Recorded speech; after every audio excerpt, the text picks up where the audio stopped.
Sino ang magsasabing ang isang inang nagbigay ng lahat ay darating sa puntong luluhod sa sarili niyang anak?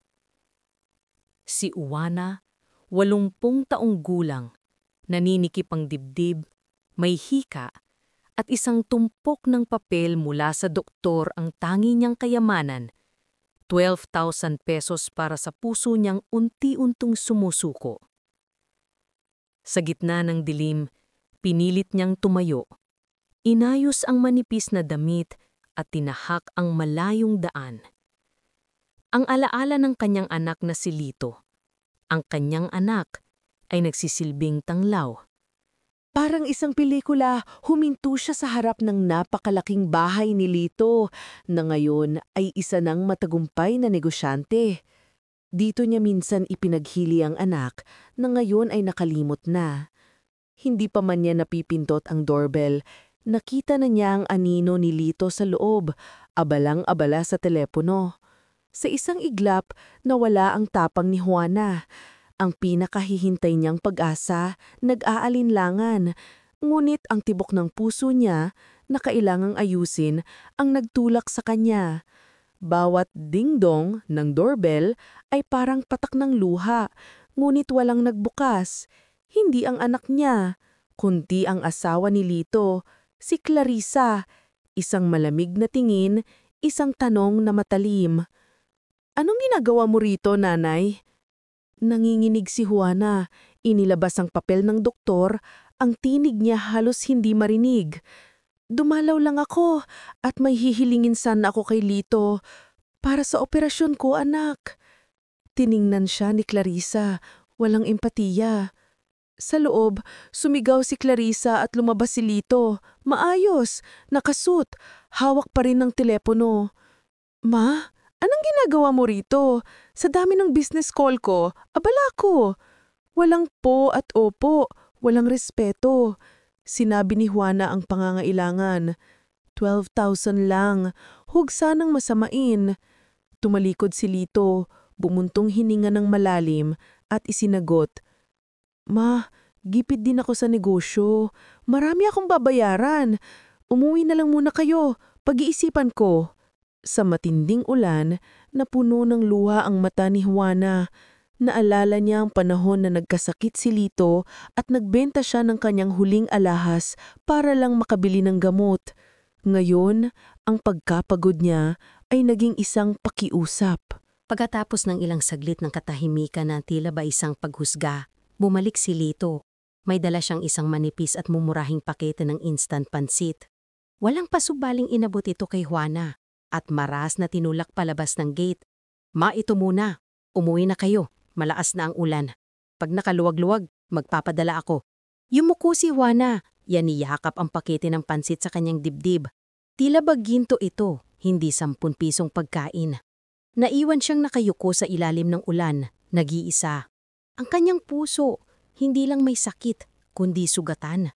Sa kanyang pag-uwi, hindi niya sinisi ang anak. Ang maisip niya, siguro nga'y gipit lang talaga siya.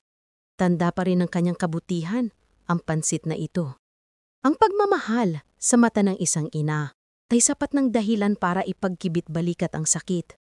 Sa kanyang maliit na dampa, kung saan ang bubong ay tumutulo na kasabay ng kanyang luha. Inilabak niya ang pansit sa lumang lamesa. Gutom siya at nangihina, kaya nagpasya siyang lutuin ito para pampainit at pampatibay loob. Nanginginig ang kanyang kamay, inabot niya ang pakete. Ang simpleng gawain ng pagbubukas ng pagkain parang isang mabigat na ritual. Binuksan niya ito ng marahan, at doon na nagsimula ang pagbabago. Ang laman, hindi lang pansit, mayroon itong hindi pangkaraniwang bigat at tigas. Laking gulat niya. Ang buong pansit nakabalot sa isang papel at sa loob ay may nakasilid na sobre. Hindi agad niya ito binuksan, tinitigan niya lang. Nanginginig ang kanyang kamay, mas lalo pa. Dinaman niya ang sobre, makapal at sa wakas ay binuksan. Sa loob, tumambad ang tumpok ng pera. Doblang tumpok. Nagduda siya. Binilang niya ulit-ulitin. 50,000 piso.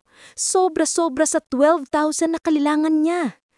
Kasama ang pera, isang sulat mula kay Clarissa, ang asawa ni Lito, ang nagtatapos sa lahat. Nakasaad sa sulat ni Clarissa ang matatalim na salitang nagpaluha ulit kay Juana, mulit ngayon ay luha na ng pasasalamat at kagaanan. Nay, humihingi po ako ng tawad. Matigas po ang puso ni Lito. Sa totoo lang, siya po ay galit pa rin dahil hindi niyo po siya napag-aral sa Manila noon. Kaya gusto niyang ipakita na siya lang ang umangat. Pero ako po, alam ko ang hirap ng isang ina. Matagal ko na pong pinaplano ito. Nagbenta po ako ng ilang alahas at ipinasok sa pansit para hindi niya malaman dahil takot akong magalit siya. Itago po ninyo at wag na wag ninyong sasabihin. Naiyak si Juana. Hindi ang sarili niyang anak ang nagligtas sa kanya, kundi ang manugang niyang tila ba anghel ang nagdala ng biyaya sa loob ng pansit. Sa lalong madaling panahon na isagawa ang operasyon ni Juana, ang pera ay sapat at siya ay gumaling. Hindi niya kailanman sinabi kay Lito ang tungkol sa sobre. Sa bawat dalaw niya kay Lito, simpleng pansit lang ang sinasabi niyang kinain niya. Ngunit alam ni Juana at ni Clarissa ang katotohanan. Ang karma ni Lito ay hindi naging kasawian, kundi isang aral. Nang nagtagal, bumagsak ang negosyo ni Lito dahil sa masamang pamamahala at kapalaluan. Wala siyang nalapitan dahil lahat ng kumpare at kaibigan niya ay niloko niya sa negosyo. Sa huli, si Juana at Clarissa lang ang tumulong sa kanya. Pinatira sa kanilang maliit na bahay, nagturo ng tamang pagtitipid at pagpapakumbaba. Ang pag-ibig, hindi sa yaman, kundi sa simpleng sobre ng pansit pala matatagpuan. Sa paglipas ng panahon, natutunan ni Lito ang halaga ng pamilya at respeto. Isang gabi, habang naghahanda ng pansit, biglang napansin ni Lito ang sulok ng sobre na nakasilid sa lumang cabinet ni Juana. Nanlaki ang kanyang mata. Dahan-dahan niya itong binuksan. Nakita niya ang isang lumang receipt at ang liham ni Clarissa. Sa wakas, nag-uumpisa ng bumigay ang kanyang matigas na puso. Hinding-hindi niya malilimutan ang 50,000 pesos na pinalabas niyang pansit lang. Niyakap niya si Juana at humingi ng tawad. Ang kanyang pagsisisi ay totoo. Ang 50,000 pesos ay hindi lang pera, kundi bridge ng pagbabago. Minsan, ang miracle ay hindi nagmumula sa mga bagay na mahal at malaki, kundi sa mga bagay na simple, tulad ng isang pakete ng pansit. At sa huli, ang pinakamalaking aral ay itinuro ng isang manugang, hindi ng sarili niyang anak. Kaya tandaan mo, kapatid, ang buhay ay hindi parang instant pansit. Mabilis iluto, mabilis mawala. Pero ang pagmamahal, kailangang dahan-dahanin, lutuin ng may pag-iingat, at higit sa lahat, ibigay ng buo.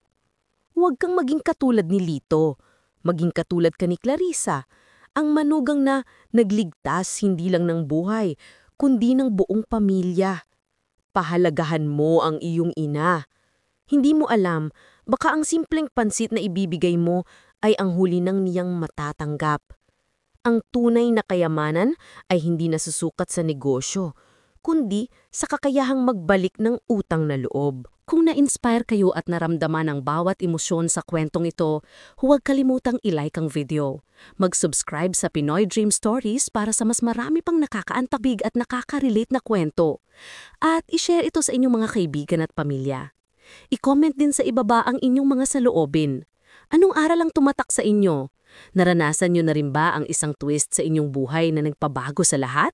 Gusto naming marinig. Magkita-kita tayo sa susunod na kwento. Maraming salamat sa pakikinig.